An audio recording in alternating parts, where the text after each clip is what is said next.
So we're looking at a session, Who Am I? Meditation session. And the screen that you see is that of the hill, Arunachala. Arunachala is where the Ramana ashram is situated. And it was the source of inspiration for Sage Ramana, who is the chief architect behind the whole idea of who am I and how to use this as a meditative technique. So we pay homage to the Arunachala mountain, the Arunachala hill, which has inspired the big sage himself.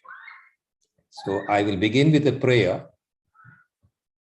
which was composed by one of the foremost disciples of Ramana Maharshi, Ganapati Muni. Vande Shri Ramanarshe Acharyasya Padabjam Yome Darshayadhitam Bhantam Dvantam Atitya, which is, I bow to the lotus feet of the spiritual teacher, Rishi Sri Ramana, who showed me the Lord, shining, transcending darkness.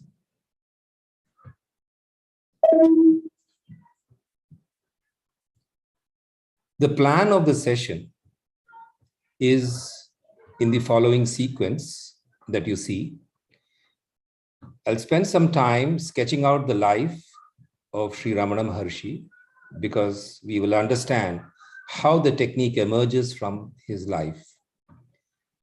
And the key element that is the sprout of the technique is the death experience that he had, which was the moment of epiphany, which will be our second topic.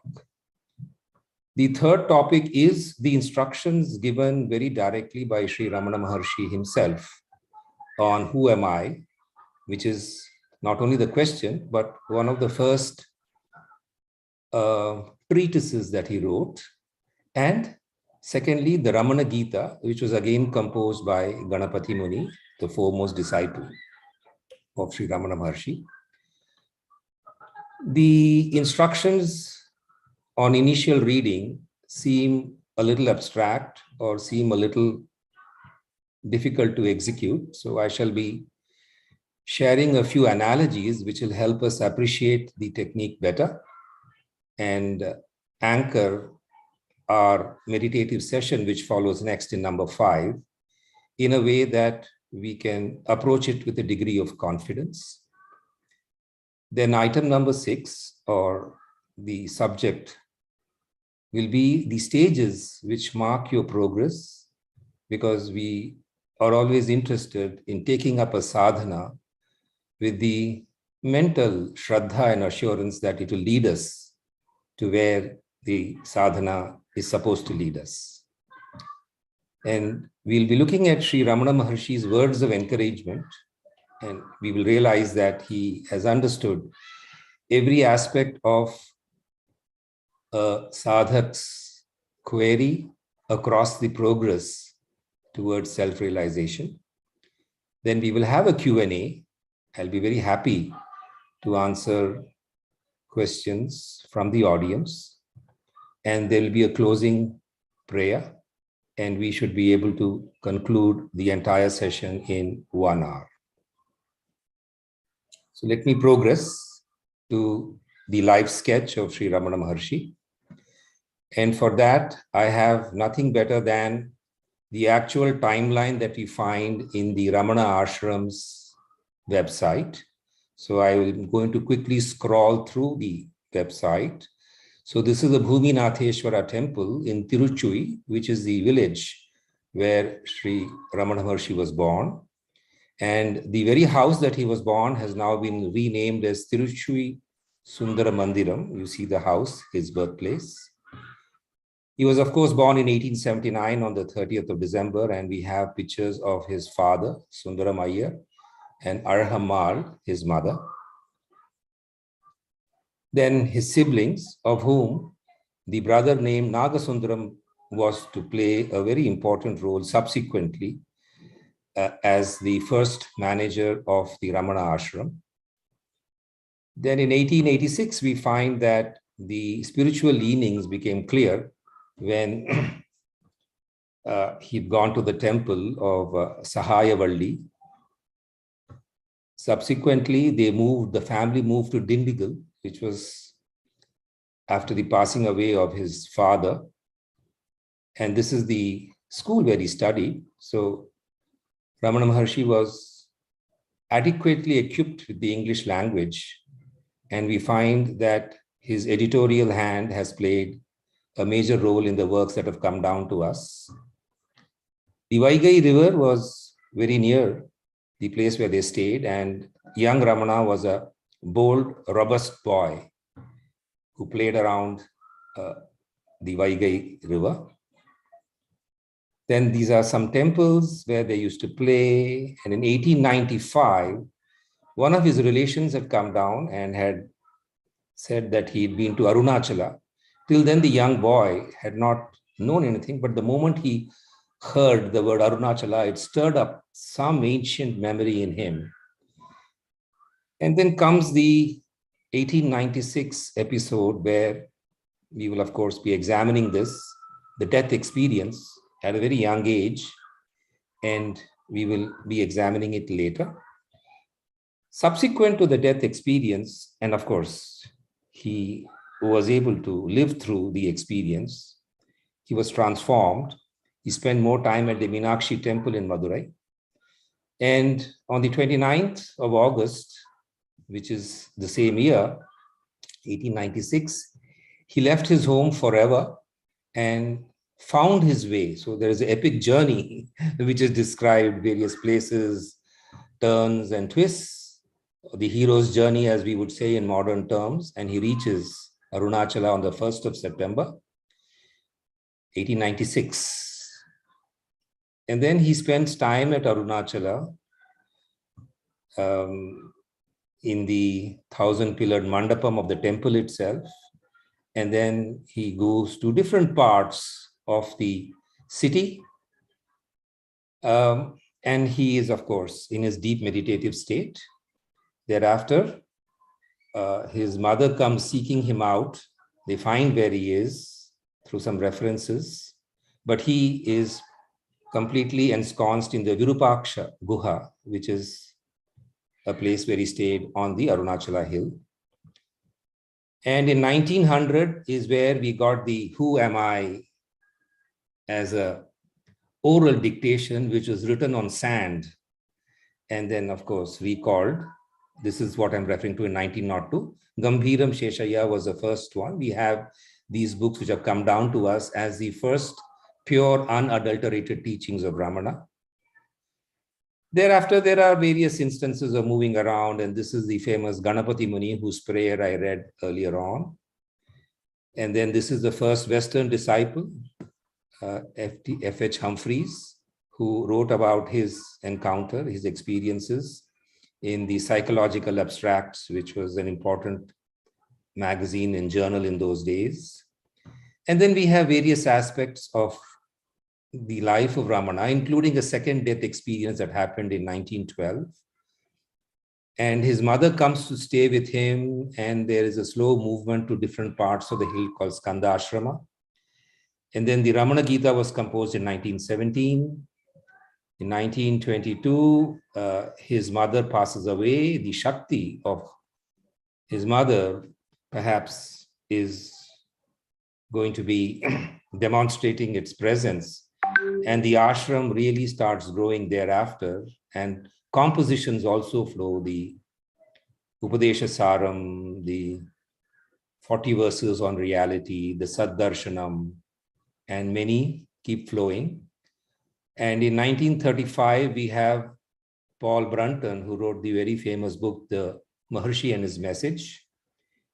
And thereafter, it was thousands and thousands of people who came during this period, which has been documented by his disciples. And we have in 1949, the Kumbhabhishekam of the Mother's Temple called Matrabhuteshwara Temple.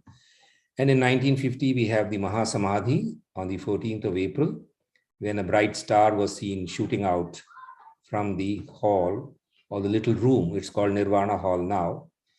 And in case we believe that he was really mythical, he doesn't really exist, there are archival films, which of course I'll not be showing now. So with this, I will move back to the presentation. So you have a brief idea of who he was. So let me quickly stop the share and again get back to my presentation. 1 minute, please.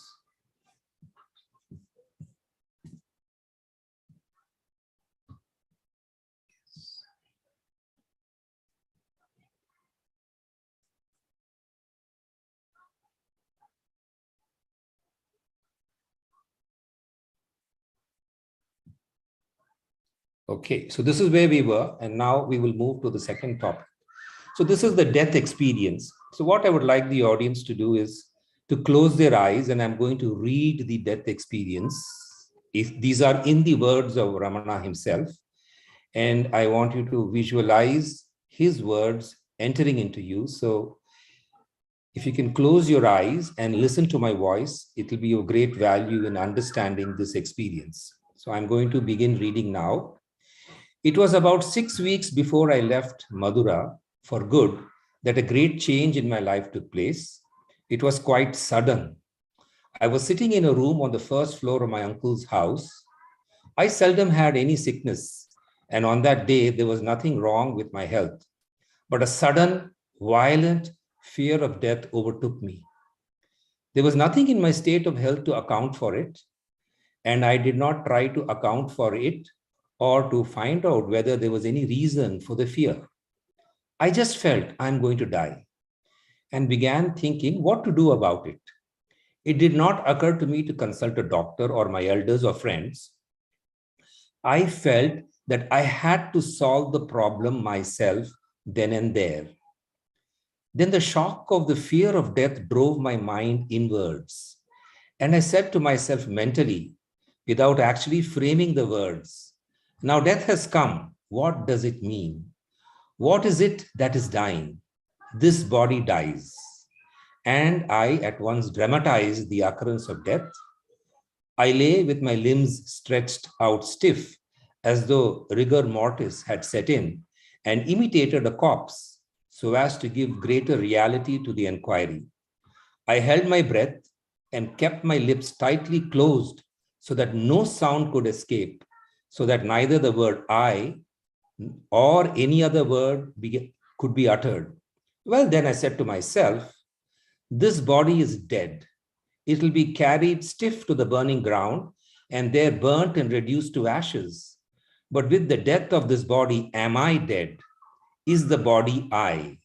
It is silent and inert, but I feel the full force of my personality and even the voice of the I within me apart from it. So I am the spirit transcending the body.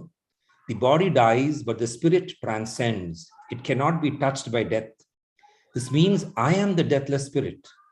All this was not dull thought. It flashed through me vividly as living truth, which I perceived directly, almost without thought process. I was something very real, the only real thing about my present state, and all the conscious activity connected with my body was centered on that I. From that moment onwards, I or self-focused attention on itself by a powerful fascination. Fear of death vanished once and for all. Absorption in the self continued unbroken from that time on. Other thoughts might come and go like the various notes of music, but the I continued like the fundamental Shruti note that underlies and blends with all other notes. Whether the body was engaged in talking, reading, or anything else, I was still centered on I. Previous to that crisis, I had no clear perception of myself and was not consciously attracted to it. I felt no perceptible or direct interest in it, much less than inclination to dwell on it permanently. So you can open your eyes.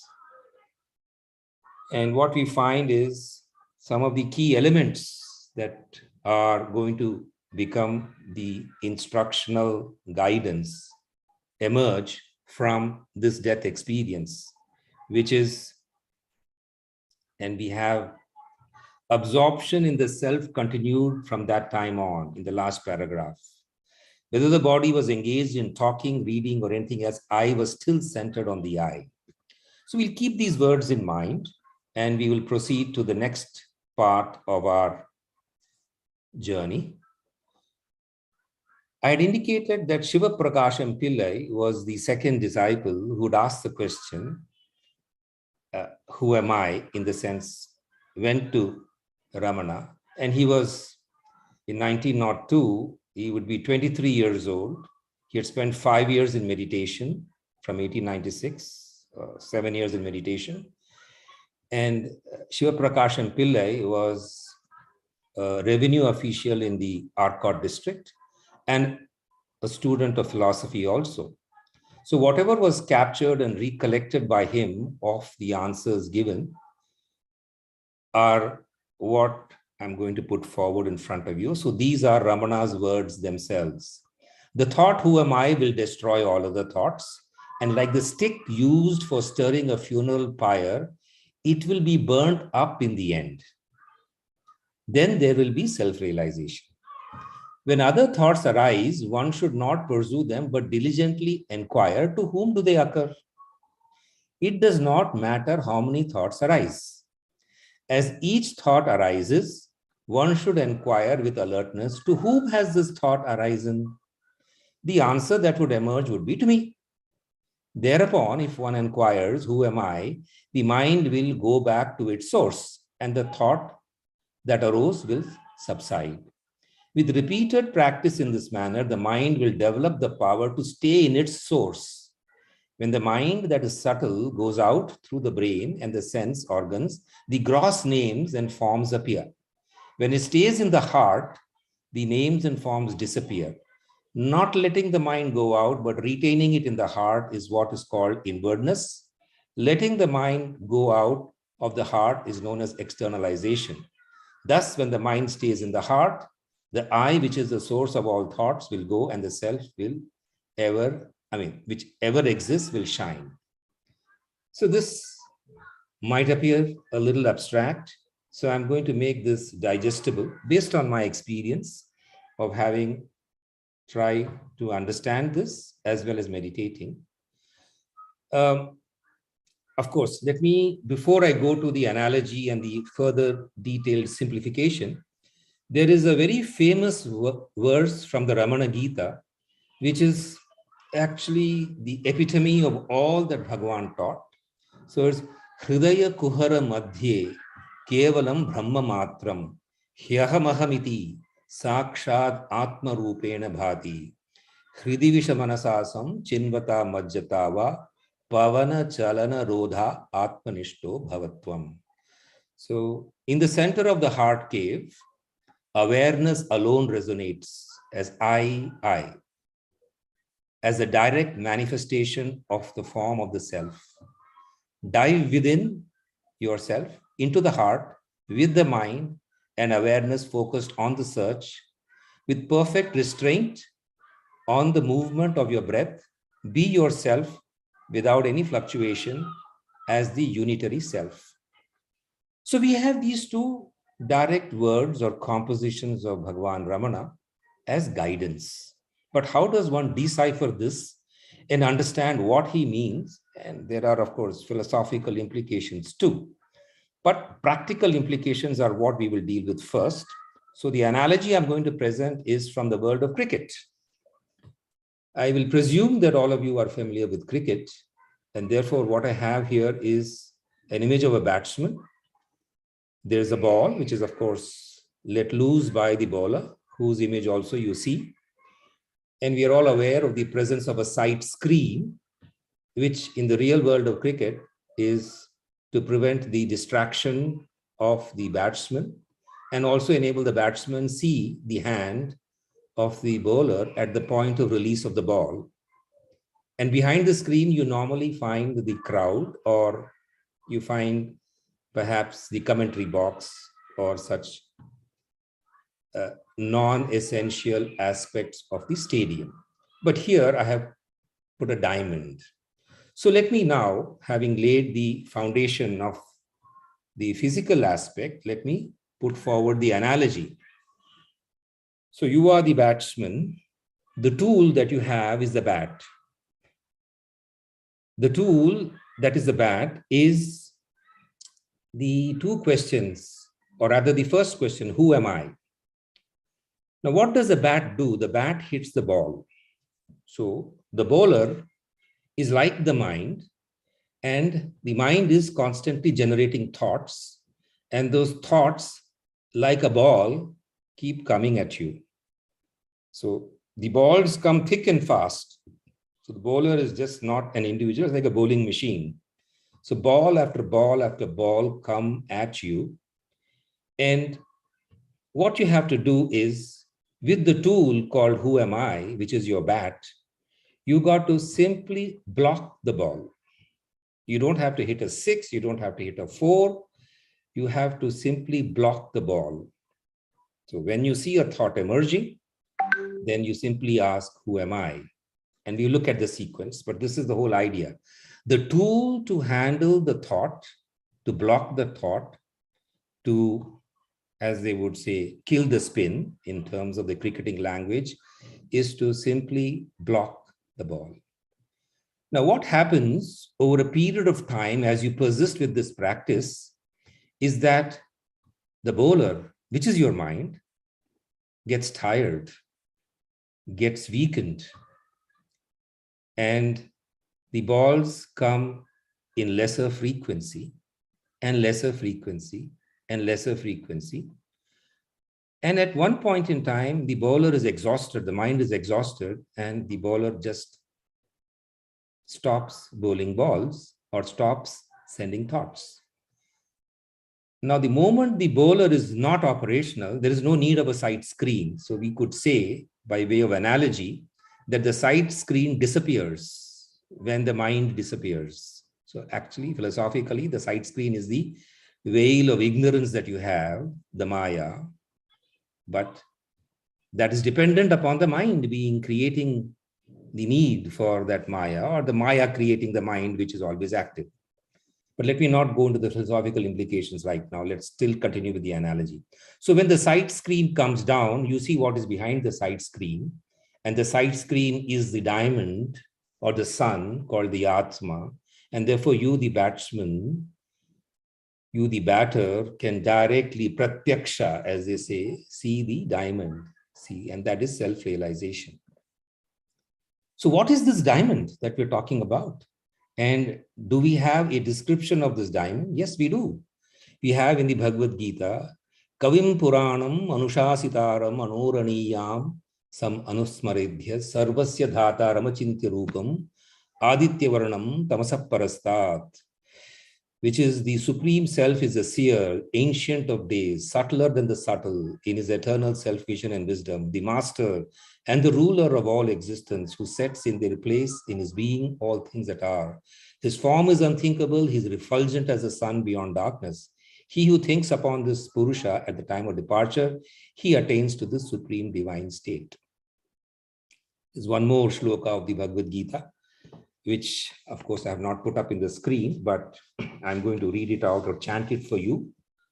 This was in fact selected by Bhagavan Ramana Maharshi as the epitome. This one shloka represents everything that the Bhagavad Gita, in the estimate of Bhagavan Sri Ramana Maharshi, represents. Aham Atma Gudakesha Sarva Bhuta Shayastitah Aham Adhishcha Madhyam Cha Bhutanam Antameva Cha. I am the self, O Arjuna, dwelling in the heart of every being. I am the beginning, the middle, and likewise the end. So within us, we have the Atma, which is the Paramatma, which is the Brahman, and we need to remove the screen. I'll go back to the, and we need to, sorry, we'll go back to the, yeah, I need to push this. We need to go back to the analogy where the screen is removed because you have constantly blocked the thought and have varied out the mind, and this is called Manonashaha or Manolayaha, 2 stages. So that's the analogy for deeper understanding. And therefore, what we're going to do is we will practice, because nothing like practice to anchor the whole idea. So I will first lead you through the steps of the practice. And in the right side, I have some time schedules that we will immediately adopt for a little session. And we will understand the simplicity or the difficulty of this technique. So the first element is say a silent prayer to your guru, whoever is your guru, or to Bhagwan Sri Ramana Maharshi to guide you in your meditation. Secondly, sit facing east or north, preferably, but if your current position, your laptop position is where it is, let it be, but be in a comfortable position and close your eyes and watch the movements of your breath for a few minutes. Okay. Then mentally say, who am I? So you begin by saying, who am I? Which is like taking the stance. Watching the breath is settling down in front for the batsman to face the bowler. Of course, it's not that you're not having thoughts, they're always there, but there's a formal commencement. You ask, who am I? And immediately you will face sooner, if not later, the first train of thoughts, not just a ball, but train of thoughts. So watch carefully for that thought and ask, to whom is this thought? Immediately the answer is to me, and therefore, who am I? Now, as I said, you are not seeking the answer to who am I. You are simply using who am I as a blocking technique. I'll come back. The bat blocks the thought. That's what we need to understand about the technique. Leading to the question, who am I? So you repeat 4, 5, and 6 till the period of meditation is over. So very simple. So if you look at the right side in purple, I have 3 cue words for you: start, inquire, and stop. So when I say start, and you find the number 2 there, it means that for 2 minutes, you need to settle down and watch your breath. Just watch your breath. Thereafter, when 2 minutes are over, I would say inquire. Now, inquire means you ask, who am I? Wait for the thought to arise. When the thought arises, you say, to whom is this thought? To me. Who am I? So when you say the second round of who am I, you again wait for the next thought to arrive. And so on and so forth till I say stop. So your cue words are start. 2 minutes go by. Don't think of it. You don't worry about the time. It's my job to keep time. When I use the word inquire, which will sound to you, then you start the process of who am I? To whom is this thought? To me? Who am I? And continue that for 5 minutes. At the end of this period, I will say stop, which means you open your eyes, and we'll proceed with the next part of the session. So start.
Inquire.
stop. Of course, please do open your eyes. So you might have found it easy or difficult. We will check in the Q&A. But let me tell you what would happen as you persist with the practice day after day. So here are the stages. So what we have spoken about is meditational inquiry, which is you are seated. Preferably, you commence your practice in the morning, early in the morning, because you're free of thoughts when you wake up. And you will make progress. There's no doubt about that. But obviously, we, in these 5 minutes, would have realized the great difficulty that one encounters in trying to stem the flow of thoughts. But persistent practice will lead us to what has been mentioned as the first rendezvous with the self, the diamond. You will get some glimpses of it. I mean, it's not going to look like a diamond. It's a feeling that you will get. So that's stage 1. Stage 2 is concurrent inquiry level 1, which is you can ask this question while engaged in activities which are kind of unconscious activities, like walking, bathing, of course, eating food. You should consciously eat food. Nevertheless, waiting for someone where you don't engage your mind in the activity. While walking or running, you could try. That's level 2, concurrent with your unconscious activities. Level 3 is concurrent with your conscious activities like reading, writing, talking, shopping, cooking. This may seem impossible, but that's exactly what Ramana said. So if you recall the death experience and the last paragraph's line, which I had highlighted, when he was talking, walking, he was in the full engagement, abidance. In the language of Ramana, it's called self-abidance. And that is what we all aim for. That is what we all can attain. And we now need to understand whether this is something which is Ramana's experience, undiluted, of course, by any prior knowledge of any Shastras. But does this have a presence in the Indian spectrum of Shastras? Yes, it does. So we have in the Varaha Upanishad 7 stages, which are called Subhecha, Vicharana, Tanumanasi, Sattvapati, Asam, Sakti, Padartha Bhavana, and Turiya. So Subhecha is the keen desire. So your very presence in a session like this is indicator of your Subhecha. Vicharana is perhaps taking up the study of Who Am I and other such texts to decipher what it meant.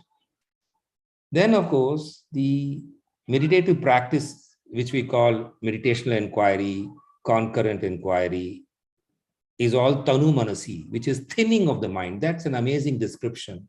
You're thinning out the mind, you're wearing out the mind till the mind is no longer existent.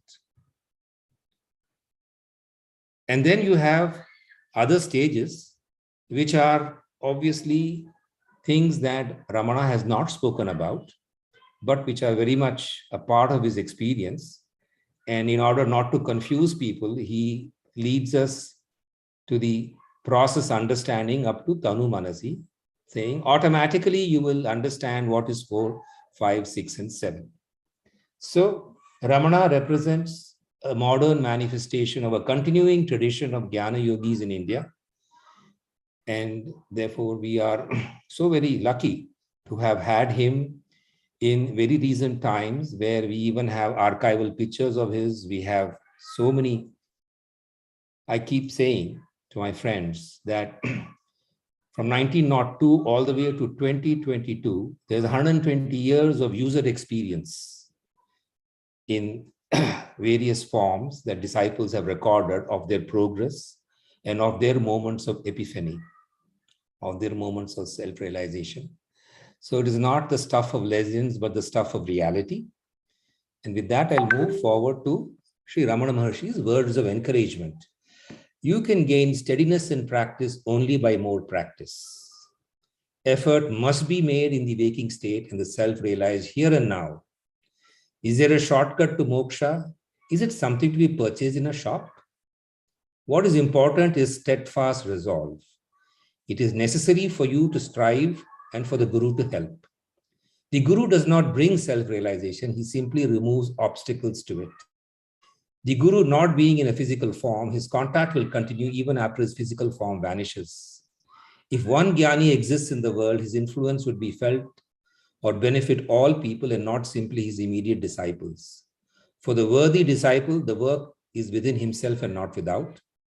Divine grace is essential for realization, but grace is vouchsafed only to him who is a true devotee or yogi. It is given only to those who have striven hard and ceaselessly on the path to freedom. Wonderful words. Now we come to the Q&A. I think we have 5 additional minutes. So I will begin the Q&A with a little shloka and then request Sophia ji to help with the questions that might be coming in. So, Dakshinamurti Sarambham, Shankaracharya Madhyamam, Ramanacharya Paryantam, Vande Guru Paramparam. So, may my answers to you be guided by this parampara. I look forward to your questions.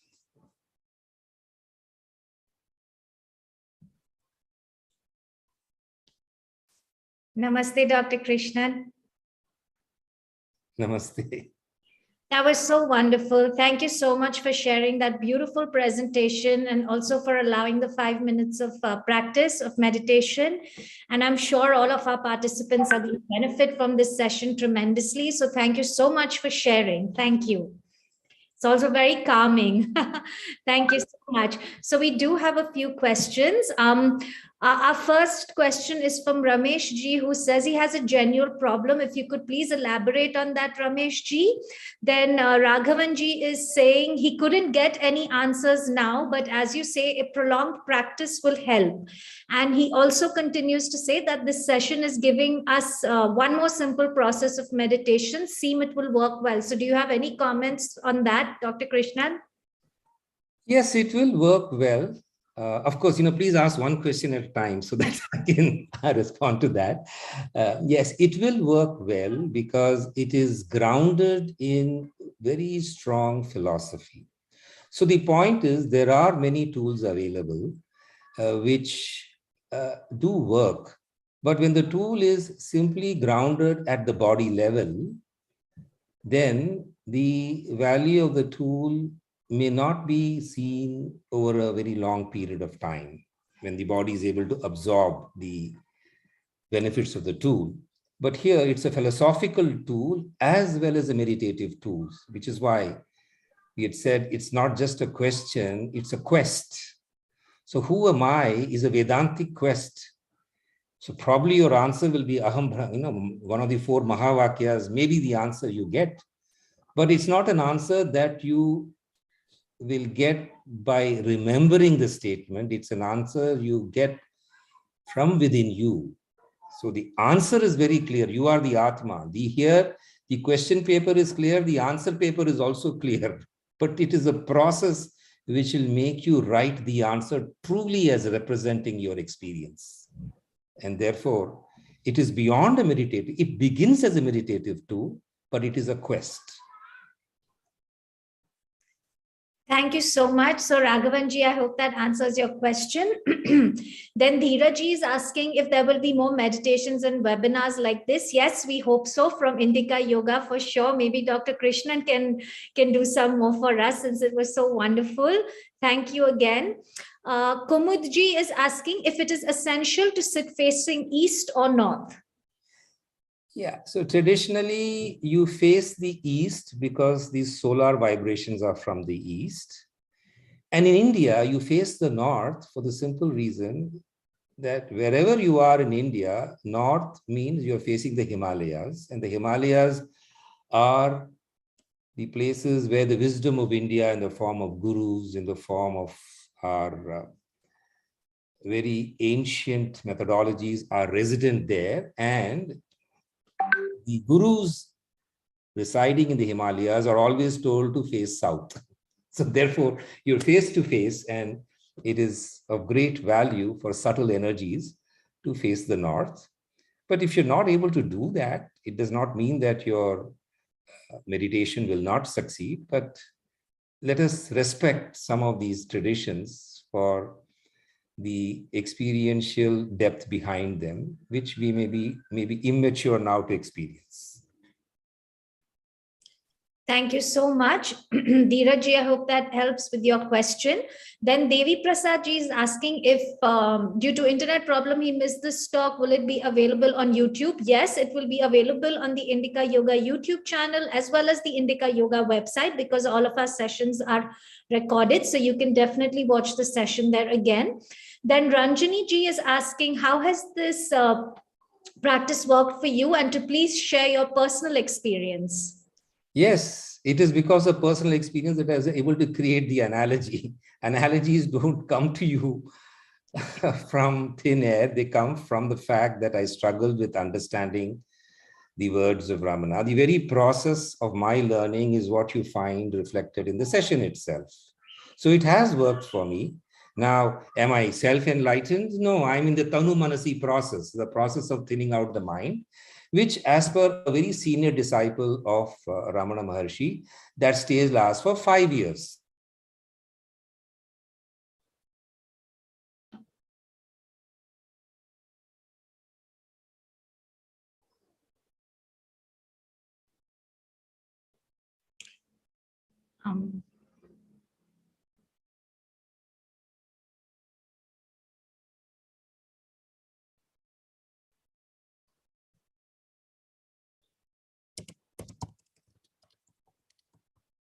This program, and definitely it works.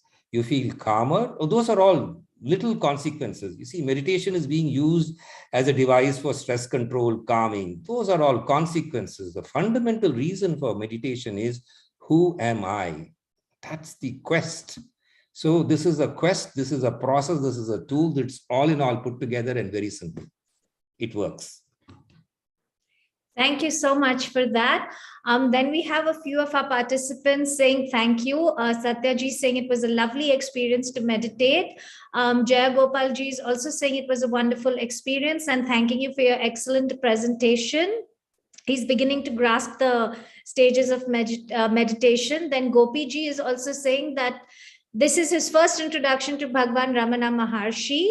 Who am I led him to 3 answers, and which one should he consider as the real answer? If who am I right now led you to an answer, you don't need the session. So the thing is, please persist with it. There may be some, on account of your Purva Karma, you may be getting some answers. So hold on to them. Don't take them to be a final, because as Bhagavan says, persist with the practice. The answers will be reassuring to you yourself that you don't have to ask anyone else for validation. The moment we ask others for validation, our answers are inadequate. The moment they are self-validated, we are abiding in ourselves. Thank you so much. That was so beautifully put. Then we have Sarath ji, who's saying that Maharishi himself had an effortless, instantaneous realization that started him on his journey. But the technique, however, requires ceaseless hard work and effort. So how do you address this contradiction of sorts? Well, this has been asked n number of times in all the works about the Maharshi. And the answer to that is, he, in his previous janmas, would have come to the brink of realization, and then he's here, apparently effortlessly getting into it. And we are actually very honored and very, very fortunate to have his words to guide us, so that this could well be the defining janma for us. So if you try to compare that, look, I must get effortless enlightenment like Ramana, then you don't know how much of your past background is going to support you there. That is the point. Since we do not know about our past in terms of whatever karma we bring to the table in this janma, I would rather put in the effort and the grace of Ramana will flow, which is the most important thing. You put in the effort, and the grace which got him that instantaneous realization would be a part of your life, as I can testify. Thank you so much. Then Satyaji is saying, how can I ask the question, who am I? You simply ask mentally, you voice it, just like you say Om Namah Shivaya in your mind, you say, who am I? That's all. That's again very beautifully put. Kumuchi is saying, how much time should one, is asking how much time should one sit in meditation? You start with 5 minutes and then slowly have the patience to do it for 5 minutes every day, in the morning preferably. And over a period of time, and there is this little book which is downloadable from the website called Who Am I? Read this n number of times. The whole process will seep into. It's not just what I am saying or what I have put across in the presentation, but on the website of the Ramana Ashram, you'll find this as a freely downloadable PDF. Print it out, read it, RX prescribed, read it 100 times.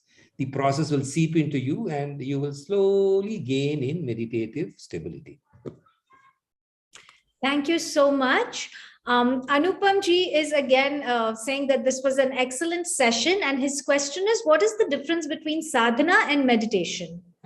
Sadhana is meditation. In the case of self, so sadhana is anything that you do which will get you towards an end result. So the end result is to understand who am I. So in Ramana's words, this is both the tool and the end. The process itself is the result. So who am I is a tool that you use. It is a bat that you have to block.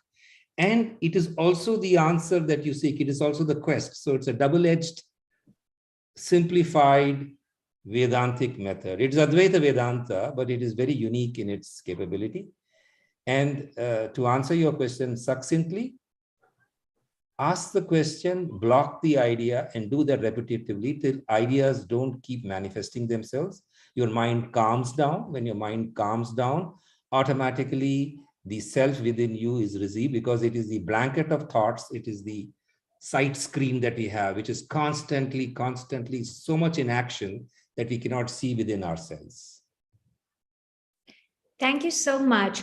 Our next question comes from an anonymous attendee who says, thank you so much for leading us to the practice, but how does one overcome or address the void that comes when we continuously ask ourselves, who am I? I am sometimes unable to sustain my practice and get very uncomfortable when I have no thoughts and I rush to the end of my meditation.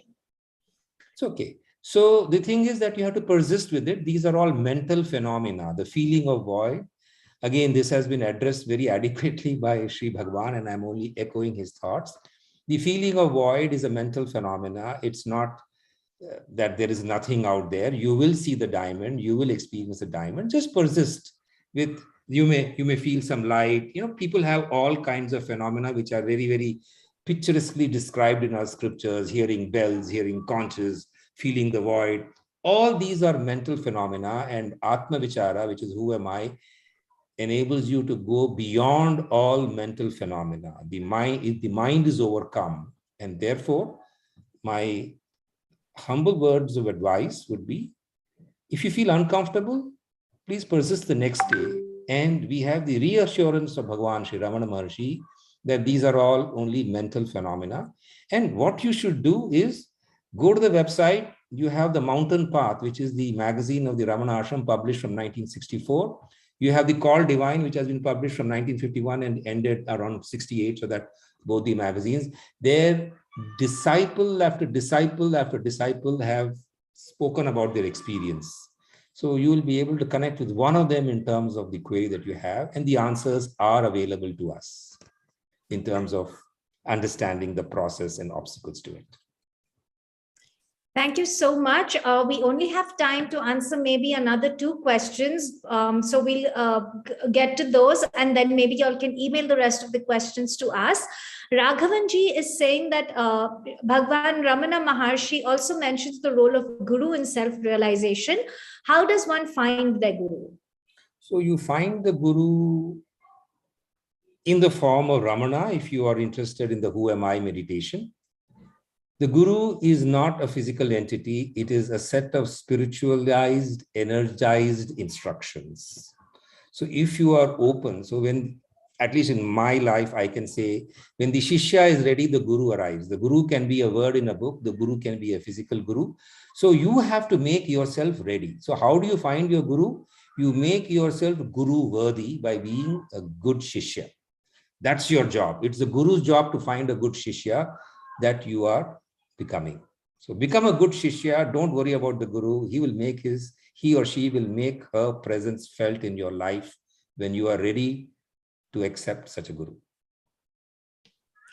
Thank you. So our last question that we're taking right now is from Anupam ji, who's saying, what is the best practice to help us ignore day-to-day negativity? Okay, so as you persist in the practice of Who Am I, the benefits are that your mind gets focused. And the reason why we have negativity is we allow negative thoughts to flood our mind. Now, when we do Who Am I as a tool of self-inquiry, what you would find is the ability of your mind to stay on one thought. See, ultimately here we are asked to stay on the thought I. That I is the fundamental manifestation of the Atma, but that's at a very high level. So if you are able to train your mind to hold on to a thought, then it can be trained to hold on to a positive thought. So negative thoughts slowly decline. So this is also mentioned in Patanjali Yoga Sutra, where you put a thought opposite in strength to whatever is bothering you, and then you are able to slowly allow the more dominant thought to be present as a persistent reality in your mind. So that's all at a mind level. So negative thoughts, you need to have, as I said, Shubhecha and Satsanga. So read good books, read spiritual books. Over a period of time, it will change your negative thinking into positive thinking. Thank you. I think that was a very beautiful answer for our Q&A session to come to an end. However, there are many people asking questions. So for all of you whose questions have not been answered right now, you can send them to us at info@indica.org.in and we will forward your questions to Dr. Krishnan. Sorry, we just don't have the time right now to accommodate all questions, but thank you so much for attending this session. Before we move on with this session and get Dr. Krishnan's details, I just have a few announcements that are from Indica Yoga, because as I said at the start of this session, we've introduced and started many courses. So the first course that we're excited to announce is the 10-day Yoga Foundation course, which is going to be happening at the Ritambara Center in Bangalore. This is a residential course, details of which are on our website and you can register. Then we have a few online courses coming up. The first being Aharnisham about mindful living, which will be conducted by the director of the Krishnamacharya Yoga Mandiram, Nritya Jagannathan ji. So that too you can register for on our website. Our next two talks for Yoga Insights. Our next talk is actually not going to be next Friday, but next Tuesday, 14th June by Ashtanga Yoga teacher and author Eddie Stern. He'll be talking about his book, One Simple Thing. So that's on Tuesday. Then on the 24th of June, we have a plant-based diet and lifestyle for wellness talk by Dr. Sirisha Potluri. Of course, the Global Festival of Yoga is coming up. So we have a very exciting announcement about that very soon. And lastly, we're excited to share that we've launched the Indica Yoga Veda Studies Chanting Teacher Training Program. This will be led by Shantala Sri Ramaya. Details of all of the above events are on our website, indicayoga.com. So you can log on, get further details, and also register for the events. Thank you so much for listening. Coming back to Dr. Krishnan, sir, if anyone would like to get in touch with you from this session, is there an email address or number you'd like to share, or website? Yes, email address, my email ID. So should I put it up in the chat? That would be nice. Yes, that would be wonderful. Thank you so much. So all our participants can also view and also maybe say it out loud for people who are watching the video or the recording later. Yeah. .com. So I put up my, Raj@vedaconsultants.com, R-A-J, Raj at WAYDA consultants, CONSULTANTS.com. Please address your questions to me, I'll be very happy to answer them. Thank you so much. So there you have it. Anyone who wants to get in touch with Dr. Krishnan can now do so directly, which is wonderful. Any last message for us? Oh, well, meditate from tomorrow. Why stop? For inspiration, if this is inspirational, get up in the morning tomorrow, brush your teeth, finish your toiletries, and sit down and ask, who am I? You know the process. There's no magic in the process. You experience the process, and therefore get started tomorrow, because you see, there is no such thing as I have not started till now, and there's no such thing as I will start day after tomorrow. I think that's wonderful advice, absolutely beautiful advice. And I hope everyone who's seen this session follows it. Thank you once again, Dr. Krishnan, and to all our participants. And just a reminder that the session has been recorded. It will be available on our YouTube channel, on the Indica Yoga website. So you can always come back and look at everything that Dr. Krishnan has shared with us today. So thank you once again, everyone, for joining. And before I leave, just a reminder that next week's Yoga Insights is going to be held on Tuesday evening at around 6 p.m. Details of that, again, are on our website. Thank you very much, everyone, for joining us this evening. Have a beautiful weekend. Dhanyavad.